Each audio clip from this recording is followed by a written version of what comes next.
please, do not hit submit on any visa application until you've watched this complete guide. We're going to walk through everything you need to know to make this view your reality.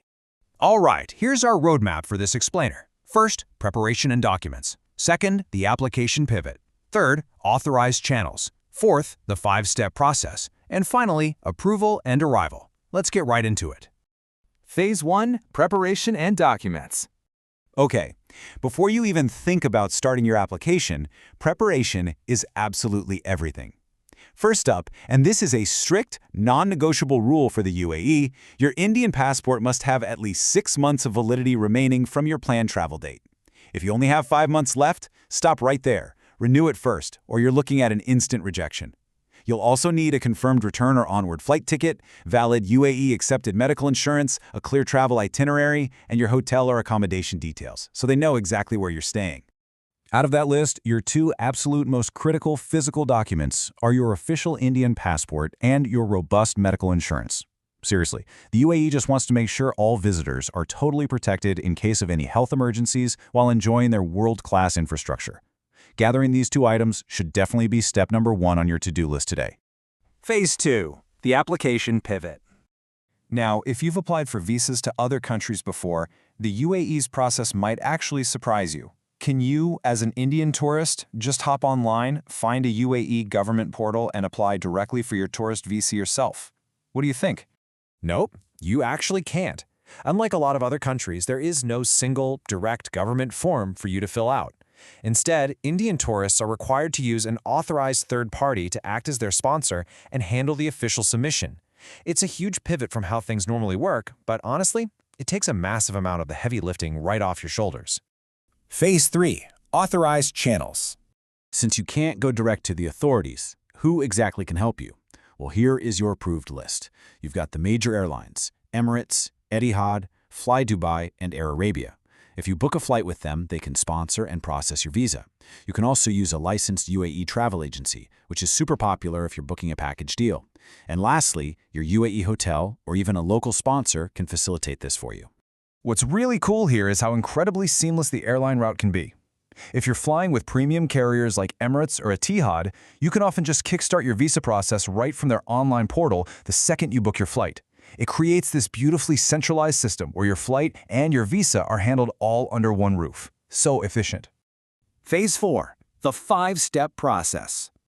All right, so your documents are organized and you know who you are applying through. Here is your straightforward 5-step master plan. Choose your visa type, submit your documents, let your provider submit to the government, pay your fee, and simply wait. Let's break these down.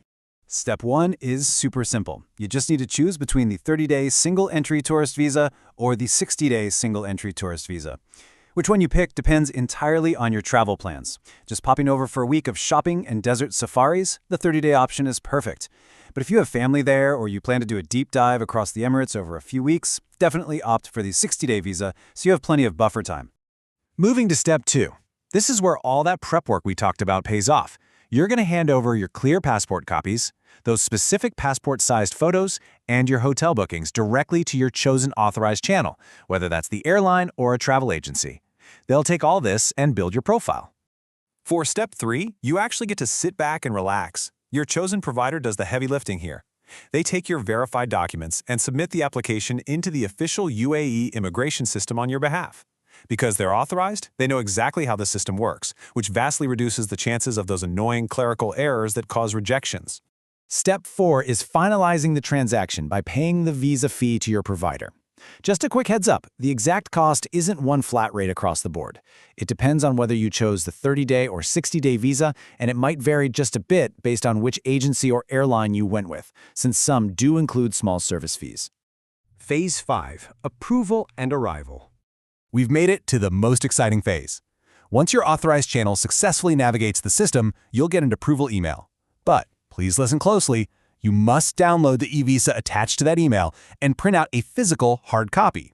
I know, we live in a digital age, but you are required to carry this printed document alongside your actual passport and hand it over at the immigration desk when you land. And then, the journey comes full circle. Imagine looking at your airplane window, descending through the clouds, and seeing the magnificent, glittering infrastructure of Dubai welcoming you. By following these steps precisely, ensuring your 6-month passport validity, picking the right authorized channel, and carrying your printed e-visa, you guarantee that this magical moment isn't ruined by a stressful holdup at the immigration counter. So, I'll leave you with this final thought.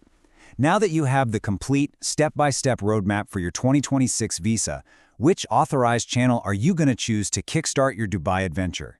Will you book a flight and let the airline handle it, or work with a trusted travel agency? The choice is entirely yours, and an incredible destination